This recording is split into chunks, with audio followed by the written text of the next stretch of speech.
Okay, let's go ahead and get started. Good morning, everyone. I'm Sunnyvale Mayor Larry Klein. Thanks for joining me again this week at our new early start time. Hope everyone is staying cool. It was a hot one yesterday, and it'll be another hot one today. This is the 66th installment of my virtual office hour address, and we're now reached 459 days since the March 16th, 2020 county health order started the shelter in place in an attempt to slow the spread of COVID-19 and ultimately started a change of life to a large degree for a lot of us. More than a year ago, I converted my weekly coffee shop hours into this live stream address, and I haven't missed a week since. People continue to say how much they appreciate the weekly updates and hearing from their mayor. So these virtual office hours are really great because they allow me to do a kind of a mental reset, and then of course just give you some updates, answer some of your questions, and provide some general words of encouragement to a larger group of people than I might have met at a specific coffee shop. And if you couldn't be there, you can always watch this video later after the live stream. So thanks for allowing me to continue to represent you and work for Sunnyvale during these uh, changing times and over a difficult year. I hope everyone's doing well, staying healthy, being safe, and of course, getting your vaccination. As I've said before, you know, um, it's really important as far as getting your vaccination, and we're trying to make it as easy as possible for people to do their part to make sure that we recover safely. About a month ago, I said I'll be changing my background art every week, so focusing on Sunnyvale artists, and happy to have this week having another piece by Geeta Taneja. Um, so last week's was Introspection 2, and this week is Introspection 1. So thank you, Geeta, for loaning these pieces of art to me. If you're interested in purchasing this art, just definitely reach out to me, and I'll put you in contact with the artist. Um, let's go ahead and get to what's happened at the federal, state, county, and city level over the last 2 weeks. Uh, 2 Saturdays ago, we ended. It was a momentous day. To a certain degree, although it was kind of a private event, we ended more than a year of Saturday calls with the county health, county supervisors, the mayors, the city managers, sometimes the chiefs and it was basically it's been a great place to meet on a weekly basis. So every Saturday morning we would talk about what the issues were in our different cities around the county, what the county response is going to be, what the messaging is going to be to get people tested, to get people vaccinated, to educate people on an ever-changing world that we dealt with over the last 14 months. You know, it really made a big difference. It all came apart when I was president of the Cities Association of Santa Clara County, putting together a letter from all 15 mayors to ask them to partner, asking the county to partner with the cities to help battle COVID, and figuring out how we're going to do testing, how we're going to do tracing. It really made a big difference, and I think it helped everyone kind of through that pandemic. And what we're going to be doing is what we're going to do as far as closing streets or what the mask mandates are. So I really appreciate that collaboration, and I think it's actually improved the overall discourse between the county and the cities better than it's ever been before. And then, of course, last Tuesday night, council had a long meeting. It was a busy meeting. It started with the ceremonial swearing in of our board and commission members, and we had quite a few of those that were appointed this year or this quarter. And then we had a special order of the day for Pride Month, and so Councilmember Cisneros, our first openly LGBTQ council member, spoke, and it was actually good to highlight Pride Month every June. And then as far as the main meeting is concerned, we had a final hearing from the public on our 2021-2022 budget. We had a final discussion on utility rates. So took public comment on utility rates for the fiscal year. And as I mentioned before, these are all pass-through costs for operation and maintenance on our utilities. So from a water standpoint, we're raising the water by 1.5%, compared to, Silicon Valley water is doing a 9.6% increase. And then wastewater is 4%, and solid waste is 4%. So you should have all received rate notices, and ultimately this is about $4.76 per month for a single family utility bill increase. So anyway, and then we also authorized a budget modification for the Fair Oaks Park renovations, and this was several things, one of which was Magical Bridge, the all-inclusive playground. One of the things that happened last fall is Supervisor Cortese gave a grant of another $500,000 from the county to help out Magical Bridge, and so they done ultimately $1.5 million towards that all-inclusive playground in Sunnyvale.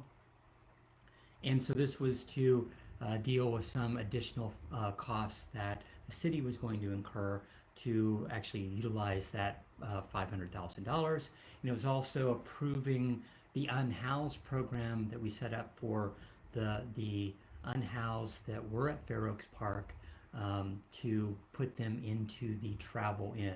And it wasn't just housing them in the travel in, but the big thing is to pay home first, to provide services, food, and everything through August 31st. And then, earlier Tuesday, the Board of Supervisors directed county executive staff to begin negotiations to take over those contracts for the unhoused at Fair Oaks Park.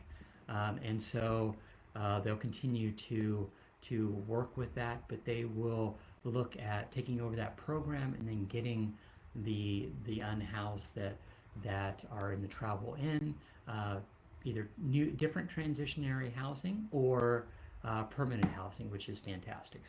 So ultimately I appreciate, I've been doing a certain amount of advocacy with the Board of Supervisors to make sure that that's moving forward, and finally that's going through. And then we also had a post-construction report for Maud Avenue and the bike lanes that were installed there. And so that configuration of taking out the parking and putting in new bike lanes between Borregas and Fair Oaks, and then other changes as far as removing the right-hand turn lane at Bishop, and so there were several changes along that roadway, but ultimately that change has been a positive influence, and the question was always whether or not the parking overflow because of that was going to be too much into the surrounding neighborhoods. And as far as the studies are concerned, it hasn't been detrimental to that neighborhood. Last Wednesday, the California Department of Public Health finally confirmed that the state will align with the federal face masking guidance on June 15th. So that was this past Tuesday. So that basically lays down that masks are still required for everyone at K through 12 schools and child care centers, on public transit, in healthcare settings, including long-term care facilities. So when you're at the hospital, when you're getting your appointments. They're also mandatory in correctional facilities, detention centers, homeless and emergency shelters, and cooling centers. People who are not fully vaccinated will still be required to wear face masks when indoors and when attending, large outdoor events like concerts or sports. And so, business owners will still have some flexibility on what they can require, but ultimately the enforcement mechanisms will basically be on an honor system to a large degree. Although there has been discussion of some sort of vaccine passport within the state just in the last day, but that's still kind of preliminary from that standpoint. And then last Wednesday, on a 7-0 vote, the Santa Clara Valley Water District declared a water shortage emergency and set a target of reducing the water level usage, 15% countywide from 2013 levels, which is the year the state uses as a baseline. The district also urged cities to put in place water wasting rules and other mandates, and so we're looking at putting that in sometime in the next month.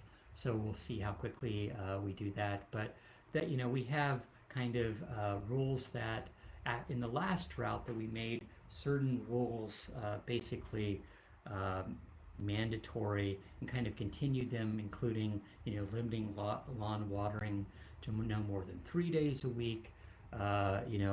It's specifying the hours that you can water your lawn.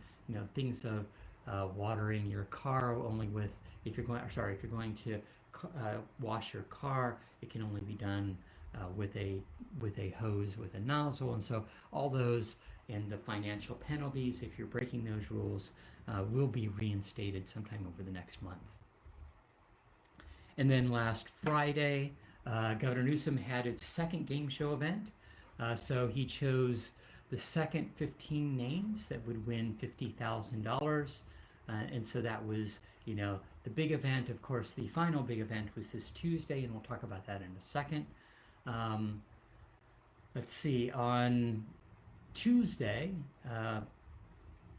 basically California became fully open with no capacity limits. And, now that we're fully open, no one really is required to wear masks indoors unless they're not vaccinated. And at the governor's Vax for the Win lottery session, 10 people were chosen to win $1.5 million. And so that was a kind of another game show event at Universal Studios this time. But it was good. It was good to celebrate that we've reached this big milestone of people not required to wear masks if you're vaccinated. Definitely, there was a lot of discussion in the governor's press conference about Cal OSHA. And Cal OSHA has been doing some flip-flopping in the last few weeks about wearing masks in business settings or not wearing masks, and that was finally resolved earlier this week. And I think the governor signed something yesterday. The new rules remove the requirement for partitions in workplaces where people cannot be kept distanced. Employers will have to provide face coverings for employees at no cost upon request, and must ensure that unvaccinated workers wear them indoors and in vehicles.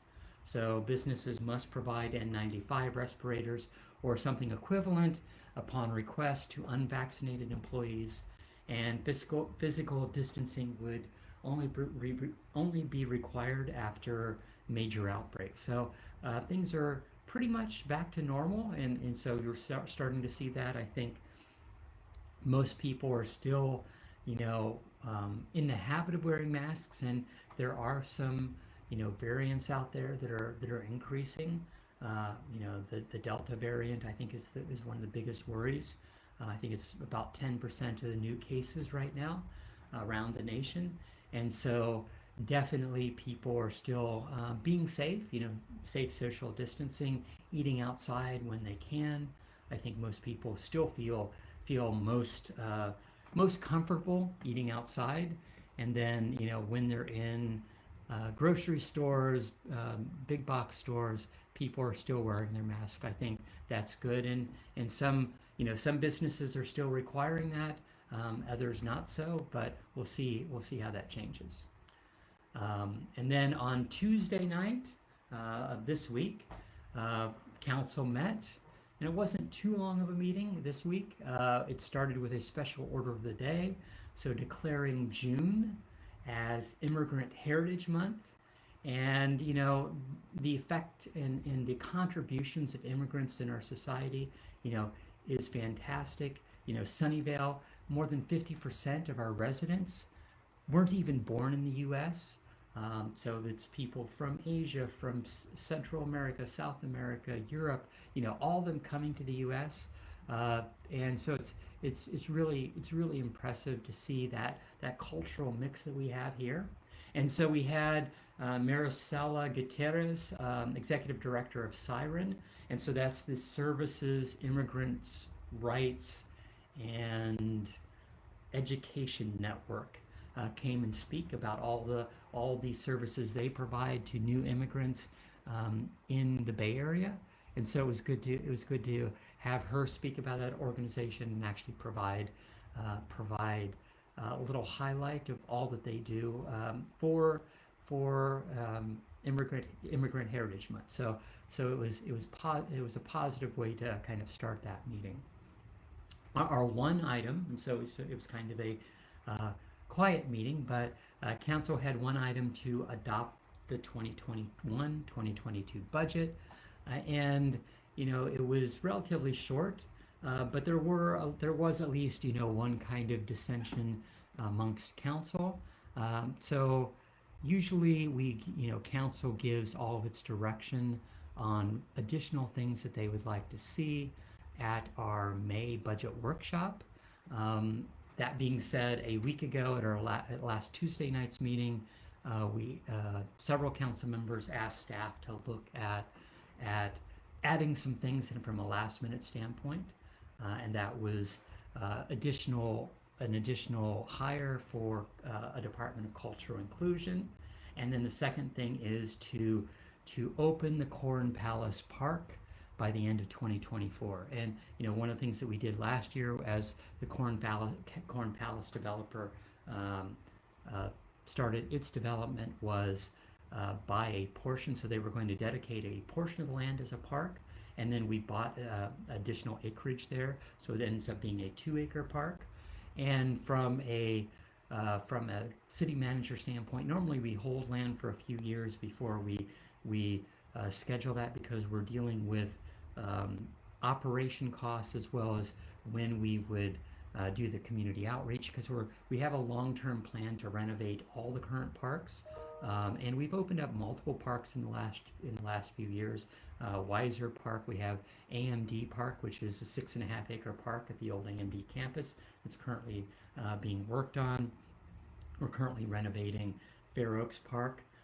Part of this year's budget is we pushed off the renovation of Ponderosa Park and Panama Park, and the proposal from our council members, or at least several of the council members, was to move, opening up the Corn Palace within 3 years. And I thought that was a little fast. That puts staff, we have staff bandwidth issues, and it pushed off multiple projects, including maintaining some park buildings, installing some backup generators, so it puts certain things at risk.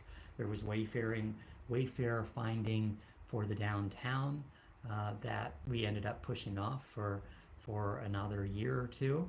So I think for me it would have been better to give more flexibility to staff, give them 5 or 6 years to figure out how to intermix this with all the 60 plus projects that Public Works staff is working on in the coming year, or the coming next 2 years. And but I was in the minority as far as that's concerned. We ended up passing that budget. In our budget for the city is over $500 million with all the projects and with the staff costs and everything else. But ultimately, it was a little. The council was a little split on spending more of our reserves to move things forward faster, and then delaying other things. So that was the only kind of issue during that meeting. So if you ever want to talk about it more, feel free to reach out. And then on Wednesday, Congress declared June 19th as Juneteenth, and that will be our 12th federal holiday. And so it's Juneteenth celebrates the real end of slavery. It's when the last state really heard about about the Emancipation Proclamation, and that all the states were now free states. And so this was the first, I think, federal holiday declared since Martin Luther King Day was established, I think, almost 40 years ago. I think that 1983. And so it's good to actually, celebrate that. Joe Biden signed that legislation yesterday and turned actually today into a federal holiday. That being said, that didn't leave much time for a lot of businesses. I think the post office is still running today and tomorrow. So today is a federal holiday. That being said, I think it'll be next year before it becomes a real federal holiday. I wish they had, if Congress was going to do that, I wish they'd done it, about a month ago. I think a lot of people would have been able to take the day off or enjoy that day a little bit more. And actually, as far as Juneteenth is concerned, Wednesday night there was a small Juneteenth event at Metro City Diner, the one on Duane.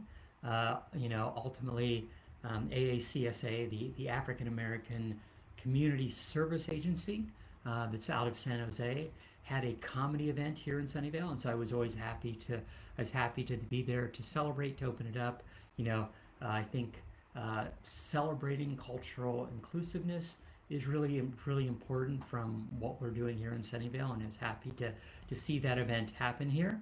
And I think this will be the first of many. I think especially now that it's a national holiday, we had several people trying to get an event on Murphy Avenue. Wasn't able to happen this year, and hopefully will be able to happen next year. And then of course yesterday was a very hot day. We had our heat wave. Flex alert was declared from 5 p.m. to 10 p.m. And so, because of the heat, people really need to save energy as much as they can. So please, run your washers, dryers, your dishwashers before 5 p.m. Or late at night after 10 or 11 p.m. Please reduce your overall energy usage wherever you can. It's still going to be a Flex alert today. So if you need to get any tips, you can go to flexalert.org to get that information. But it's do what you can to at least prevent how much energy you're using to help the grid. I don't think we had any rolling blackouts yesterday. I think there might have been a few areas that did lose power, but it became. I know several people who were informed of that, but didn't of possible rolling blackouts. But at least no one that I know was hit by that. And if you need to be cool, of course, the library is open. It's our really kind of cooling center. It's open and so just this past week, we changed the hours from the library to now 10 a.m. to 6 p.m. Monday through Saturday, and ultimately at the beginning of August, I think by the beginning of August, we'll move to our old schedule as far as the library is concerned. So we're getting there. Things are opening up more and more, but at least if you're hot, there's where you can go and find some air conditioning. And then actually yesterday, in the middle of our heat wave, the Special Olympics torch run went through the city. So public safety always runs basically supports Special Olympics in Northern California. And of course, it always seems to go through Sunnyvale, the hottest part of the day. We picked up and I actually joined and ran with public safety. I like to get out there. I do a lot of running around the city streets. Of course, I normally am not running at 2:30 in the afternoon I think it was 97 degrees when we were out there, but on the hottest part of the day. But it's good to support the cause and raise money for Special Olympics. So if you want to donate, you can. I'll be posting about yesterday's run a little bit later today. But thanks, thanks for everybody who came out and, cheered us on. There were a good number of people there, so we started at, the Santa Clara border, picked up the torch there from Santa Clara Police Department, and then ran it to the Mountain View border to pass it on to Mountain View and Los Altos. So it was good. It was a good day. A little hot. It was hard to stay cool. We actually, as opposed to previous years, took a quick water break at public safety building halfway through. But it was good to be out there and celebrate with public safety. And then, of course, last night, council had a long meeting. So after the run across the El Camino run for the Special Olympics, back to City Hall, and then we had about a 6-hour meeting to interview our applicants for redistricting community. So we interviewed about 20 applicants, 20 of our 22, and I really love the diverse backgrounds, the people from all over Sunnyvale, talking about, and many who've lived here for many years, and some that have only lived here for a few years, wanting to get more involved, wanting to make sure that as we're redefining those district boundaries for our next election, making sure that they're fair, making sure that they're equitable, making sure that neighborhoods and areas of interest are being heard. And so I think that was very positive to hear from everyone who really wants to take part in that process, and help define a better Sunnyvale, and define what those district lines should be. So it was a good evening. It was a little tiresome after that hot run, but it was fun to hear people and hear what they're interested in, and want to give those people that want to give back to the community. Okay, let's go ahead and get to the weekly numbers. Nationally, cases and cases continue to be still be low. Nationally, we now have about we still have about 33.3 million cases. We're only another 100,000 new COVID cases in the last week. Nationally, we surpassed 175 million vaccinations, or people with at least, that's about 62% of people 12 and over with at least one dose, and about 52% of the population is now fully vaxxed. So that's positive from a national standpoint. From a death standpoint, we're still having people dying from COVID. We're at 598,000 deaths right now, but that increased about only 1,000 in the last week, and that's really looking good compared to some countries around the world that have had a large surge in cases and deaths in the last few weeks. And then from a California standpoint, we still have we've had about 3.7 million positive cases. We're only averaging now about 800 cases a day, so that number is not going up that quickly, and I think it's currently the lowest positive case rate in the nation. So that's all positive from that standpoint. California still is having a few people die because of COVID, and so we've now reached about 63,000 fatalities. So that's about almost 1,000 in the last or just under 1,000 in the last week. But on a positive note, we've had 40.1 million vaccines administered, about another less than 1 million in the last week. And as far as vaccines per state, we've dropped back to number 13 on the states with residents with at least one dose. We now have about 60% of our residents with that one dose, and we're at number 18 on states with residents that are fully vaccinated. That's about 47%. So from a county standpoint, the county's doing a fantastic job. We're still just over 119,000 people with that have tested positive. That's only up about 200 from a week ago, but we still had about 20 new deaths. We're at now 2,187 deaths from a county level. But as far as vaccinations, the county's really been getting out the word, getting those doses to the people that need it. 70%, almost 71% of our residents 12 and older are fully vaccinated, and so that's amazing. I think it's the best county in the nation for counties over 2 million residents, and that's and we also have about the big thing is getting that first dose to people. 79.5% of our residents have that first dose. So that makes opening up feel a lot safer for people. Not everyone's vaccinated yet, but and not everyone's fully vaccinated, but that does make a big difference. So I continue to do a lot of advocating on our city's behalf. At the county level, having discussions with county health directly or county supervisors. As far as testing is concerned, the mobile testing pop-up van was at Sunnyvale Murphy Park this last Monday.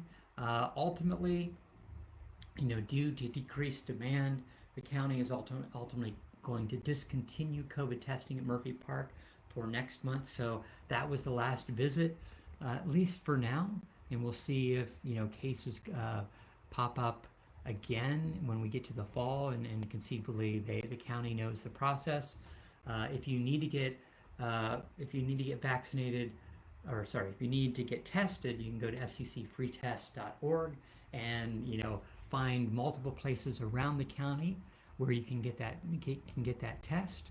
And before I finish, kind of Murphy Park testing, I just want to thank all the CERT members who really helped out for many months now as we brought testing to anybody who needed it here in Sunnyvale.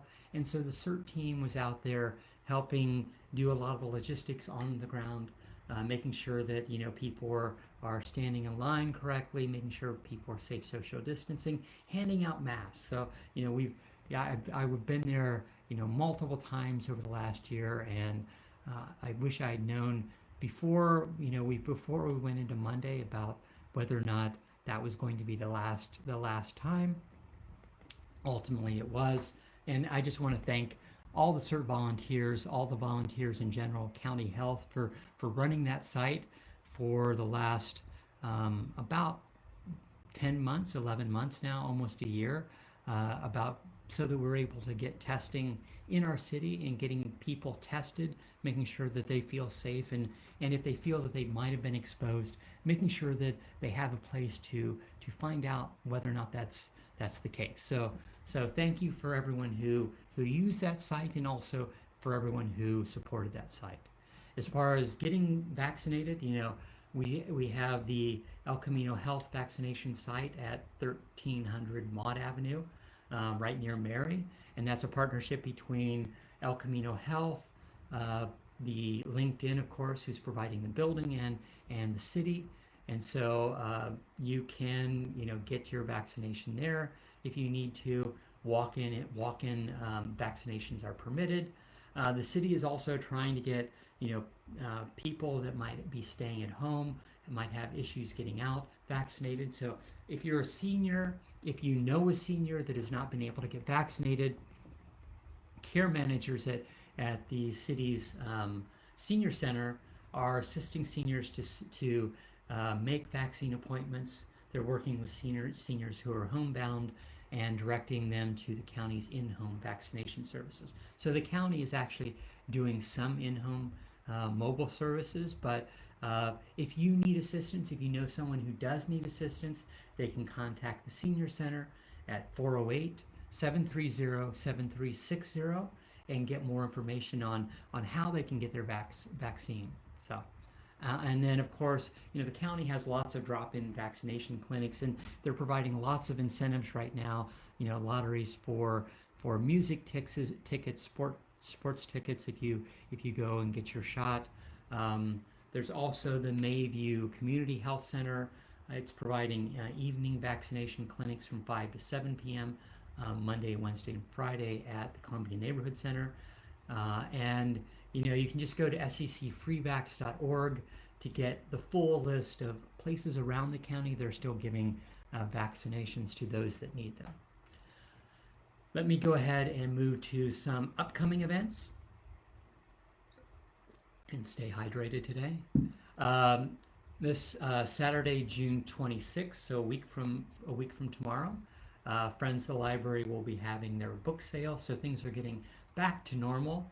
So they're having another, and this I think will be more of a full day book sale starting I think at 10 a.m. And going to 2 p.m.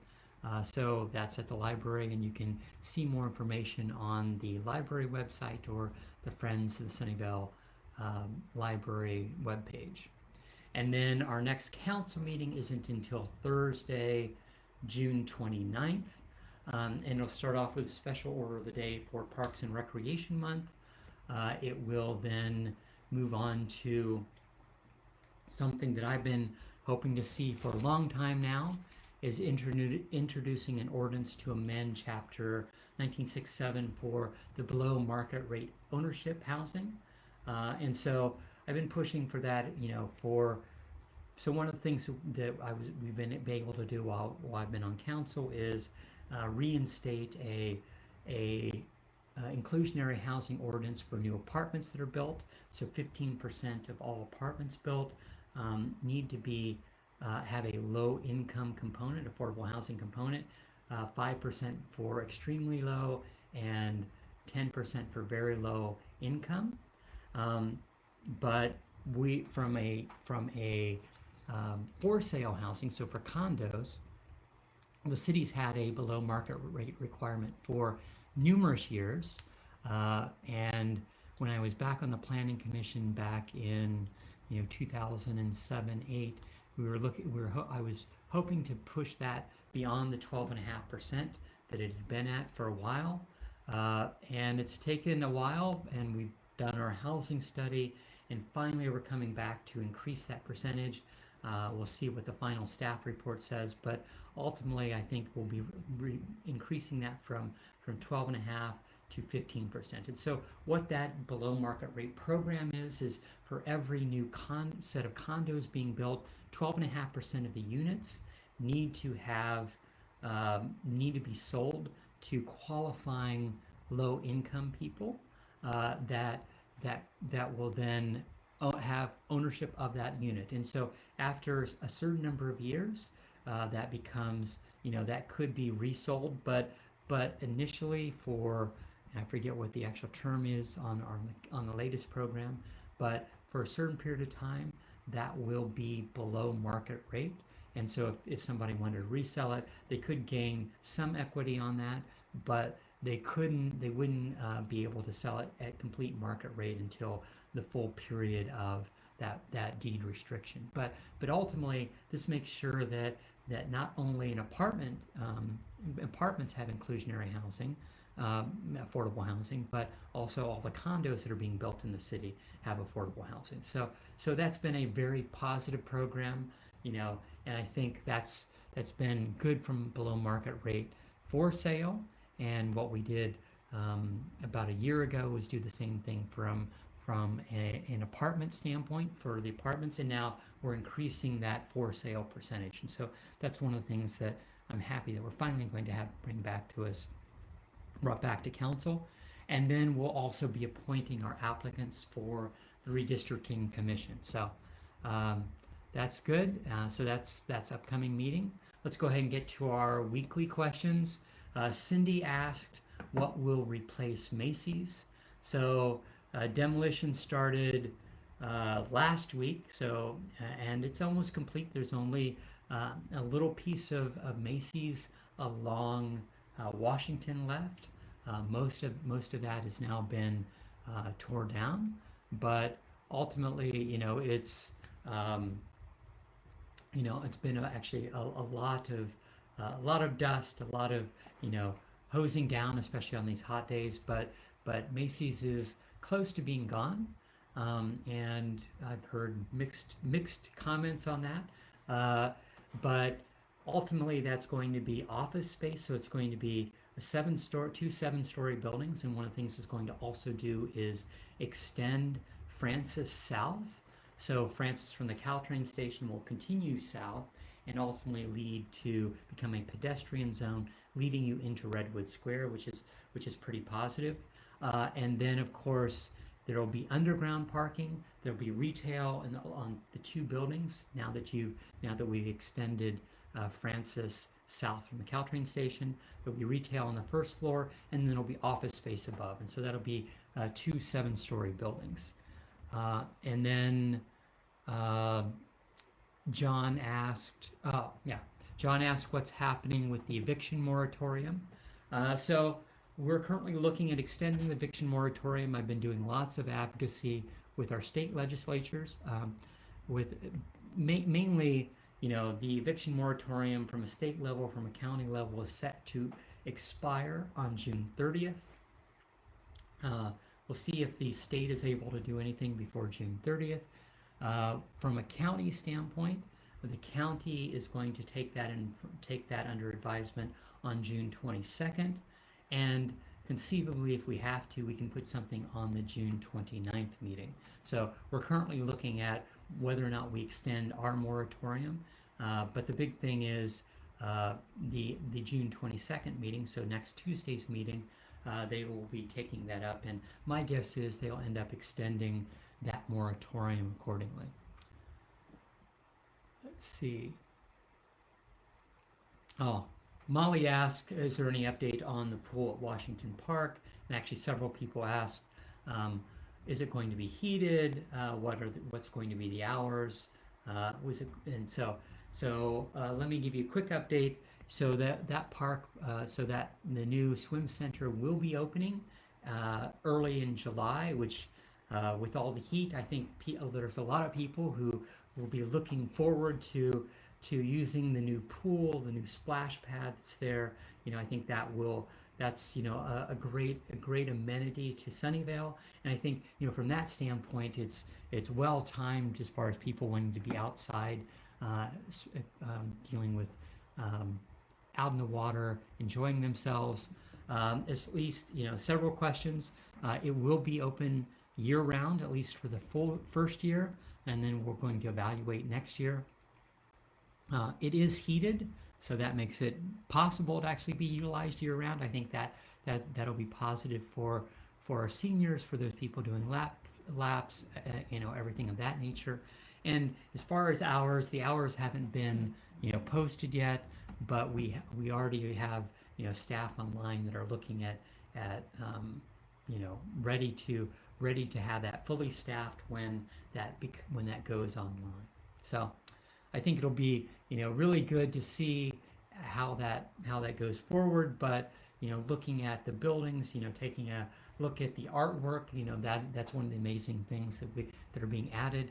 The same art and private development that we have on the developers building new office buildings. So 1.5% of that goes to art that's going to be displayed at that building.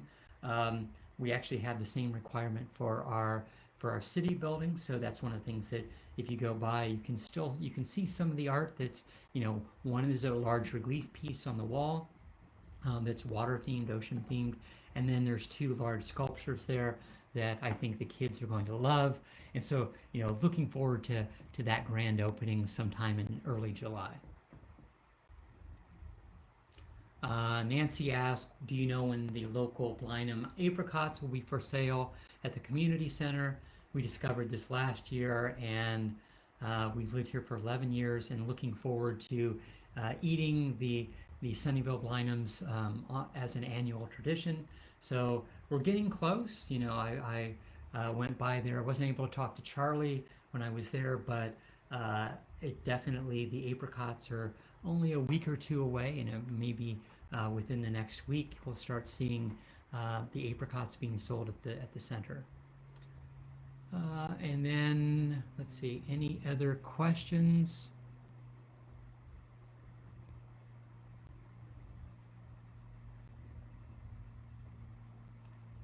Oh yeah, Evelyn asked when is the Washington Pool opening? Not at no exact date yet, but we're less than a month away. Absolutely. So as we get into the hot summer weather, definitely that's going to be really important. Anything else as far as questions? Oh, Jason asked, "Are you going to restart your in-person office hours?" And I've been starting that for the last few weeks. So once I finish this live stream event, I head to Bean Scene on Murphy Avenue. If you want to see me, if you want to drop by, you can email me. If you want to reserve, 15 minutes or 30 minutes. If you just want to stop by, have a quick question, I can usually fit you in. But I am doing that starting just after 9, just after I finish this, and then be there for a few hours. It will vary from week to week depending upon what other meetings I might have to attend. But you can see me there later this morning if you want, and bring up any issues if you want to talk about privately, if you have something that you weren't able to cover here. If I didn't get to your question. I think that is it for this week. Let's see, anything else? Okay, let's just go ahead and wrap up. Thank you for joining me again this week. I'm really proud of Sunnyvale's response to the pandemic. It hasn't been easy over the last year. Life has been uncertain. New issues come up, but your actions have really made a difference. Definitely, I continue to say, get your vaccination, of course, but I'm proud, to see residents helping others, giving freely, picking up trash in their neighborhoods when they're walking around. It's helping others. It's making the city better. It's sharing what you have. If you're out on a walk, wave, say hello. There's that social interaction that people are just starting to get back into the habit of. We will be having National Night Out this year. So that first Tuesday in August, if your neighborhood wants to start planning a block party, that's a perfect time. So we are starting that, and I think it's really a critical year to get people back together. So I think Sunnyvale will emerge from this as a stronger community. We're in this together. We will get through this together. Thanks for listening. To everyone, stay cool today. Use less energy. Have a great weekend. Have a happy Juneteenth. Take care. Goodbye.